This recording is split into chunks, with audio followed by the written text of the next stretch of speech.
Caríssimos irmãos e irmãs, nós estamos na 21ª semana do tempo comum e a liturgia da palavra de hoje, de amanhã e de sábado apresenta-nos a realidade da vigilância cristã. Nós precisamos constantemente estar atentos com a nossa conduta, com a nossa vida, porque o Senhor virá. A certeza é que Ele virá. A incerteza é quando Ele virá. Então, é baseados e apoiados na certeza de que Ele virá, que nós precisamos viver uma vida coerente com o chamado que nós temos. Vocês vão perceber que na liturgia de hoje, amanhã e sábado, essa é a temática da liturgia da palavra. Hoje nós ouvimos essa parábola da vigilância, que fala do ladrão noturno e do empregado. Amanhã, sexta-feira, nós vamos ouvir aquela parábola das 10 virgens prudentes ou previdentes. E sábado, nós vamos ouvir a parábola dos talentos. Todas elas têm um único fio condutor: vigiai, porque não sabeis o dia que o Senhor virá. Todas elas trabalham nessa temática. Vamos ver a de hoje, o que a palavra de Deus nos apresenta. No Evangelho de Mateus, capítulo 24, a partir do versículo 42. O versículo 42 e o 43 trata sobre a realidade desse ladrão noturno. Diz a palavra de Deus: compreendei, se o dono da casa soubesse a que horas viria o ladrão, certamente vigiaria e não deixaria que sua casa fosse arrombada. Uma realidade muito presente na história da Palestina é a construção das casas. Hoje nós temos as construções muito bem fortificadas, né? Depois que inventaram o cimento, o reboco, é tudo muito mais protegido. Mas a casa, na realidade palestina, era uma realidade muito frágil, porque as casas eram feitas de pedras e as pedras eram somente justapostas. Com certeza havia o risco de o ladrão chegar, retirava a pedra e a casa estava exposta. Para dizer que o dono da casa, ele precisava vigiar. Ele precisava estar acordado, vigilante. Para dizer, meus irmãos, para cada um de nós, que o ser humano traz em si fragilidades. O ser humano tem dentro do seu coração as fragilidades. Você e eu temos essas fragilidades. Temos esses limites, temos pecados, temos situações que precisamos vencer.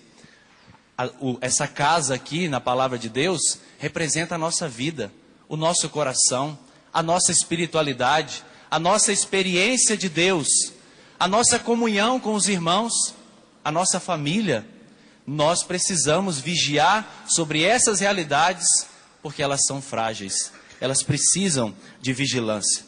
Qual é a atitude então diante dessa fragilidade? O compromisso. Um compromisso com o tempo de hoje.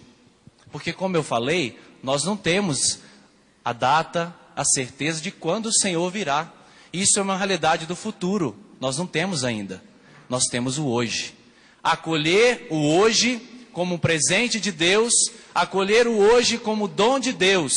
E é neste hoje que eu construo o meu encontro definitivo com Jesus. Se Ele vai vir, ou se eu vou ao encontro dEle, porque eu não sei se depois da missa eu vou morrer. Você não sabe disso. No hoje, no agora, nós precisamos nos comprometer com essa verdade, que é a vigilância, e preparar o nosso coração para este encontro definitivo com o Senhor. A minha mãe gostava de cantar sempre uma música do Padre Zezinho, vocês devem conhecer, né? Os mais vividos. Quando Jesus passar, eu quero estar... Onde? No meu lugar. Quando Jesus passar, ou quando Jesus vier, eu quero estar no meu lugar, vivendo a vocação que Deus me deu, vivendo com coerência aquilo que Deus me chamou para viver.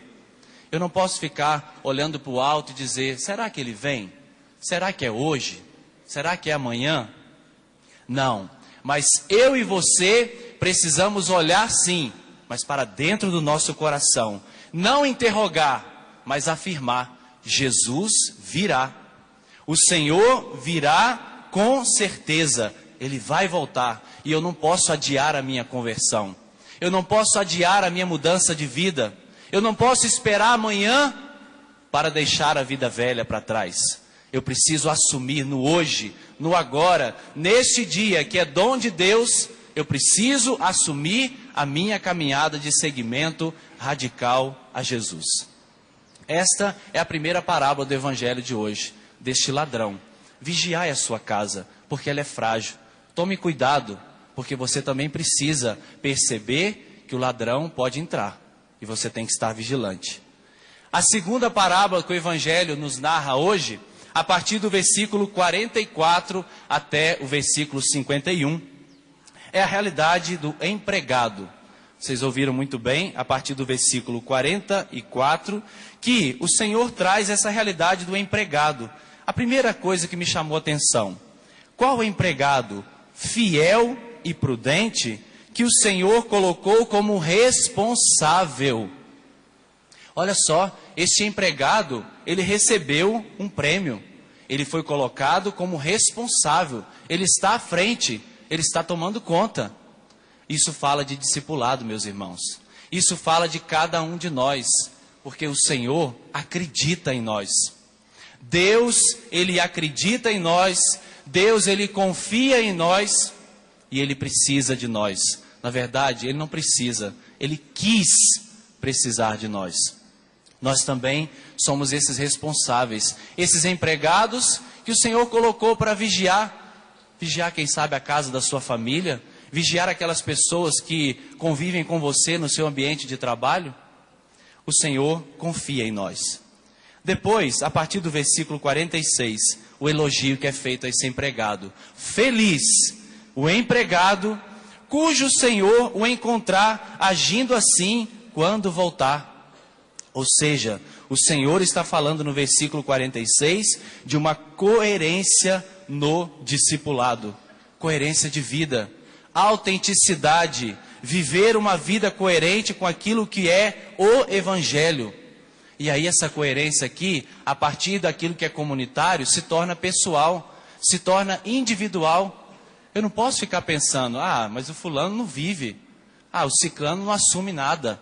O outro não faz isso. As pessoas da minha família não querem saber de Deus. Eu também não quero saber. Eu não posso agir assim. Eu preciso tomar consciência da minha vida. Eu preciso tomar consciência das minhas fragilidades, daquilo que eu preciso vencer e assumir aquilo que é o chamado de Deus para a minha vida. O empregado foi elogiado, feliz. Agora, diz a palavra de Deus mais bonito ainda: em verdade eu vos digo, Ele lhe confiará a administração de todos os seus bens. Veja só, quão profundo é o amor de Deus e quão grande é o amor de Deus por nós. Deus não confia pouco em nós, Ele confia muito. Diz aquela musiquinha: se nós formos fiéis no pouco, Deus,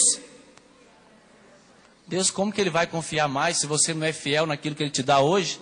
Você está pensando em amanhã, você está pensando no mês que vem, no ano que vem. Mas é hoje que Deus quer a sua fidelidade. Não é amanhã, é hoje. Deus confia todos os seus bens. E qual é o maior bem que Deus já nos deu? Qual que é? O maior, por excelência. Qual é esse bem? A vida. Mais do que isso, o seu próprio Filho, Jesus Cristo. Jesus Cristo é o maior bem que o Pai nos concedeu. E como que você está cuidando da sua experiência com Cristo? Como que você tem acolhido este dom de Deus? Como que você tem acolhido este presente do Pai, que é a vida do seu próprio Filho, dada por você na cruz, por mim na cruz? Este é o maior bem que o Pai nos deu, Jesus Cristo. E diz a palavra: mas, se nós formos infiéis, se nós formos incoerentes com a nossa vocação, se formos incoerentes com a nossa vivência na espera do Senhor que vem, nossa, como que a palavra é radical. Versículo 51. Ele o partirá ao meio. É forte a expressão, não é?